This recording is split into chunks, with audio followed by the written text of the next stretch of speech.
শনিবার বিকেল থেকে বালুরঘাট রবীন্দ্র ভবনে শুরু হলো নটরাজ ড্যান্স একাডেমির দুদিনব্যাপী চতুর্থ বার্ষিক সাংস্কৃতিক অনুষ্ঠান। অনুষ্ঠানে প্রধান অতিথি হিসেবে উপস্থিত ছিলেন সঙ্গীত নাটক একাডেমি পুরস্কারপ্রাপ্ত ওডিসি নৃত্যগুরু অলকা কাননগো। এছাড়াও উপস্থিত ছিলেন কলকাতা থেকে আগত ওডিসি নৃত্যগুরু রাজীব ভট্টাচার্য। একাডেমির প্রায় 150 জন শিক্ষার্থী দুদিনের অনুষ্ঠানে অংশ নিচ্ছে।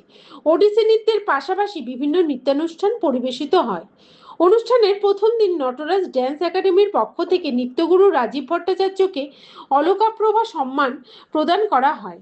আয়োজক সংস্থা সূত্রে জানা গিয়েছে, দ্বিতীয় দিন রবিবার সন্ধ্যায় অচিন্ত রূপার নৃত্যনাট্য মঞ্চস্থ হবে। ওই দিনই অনুষ্ঠানের সমাপন।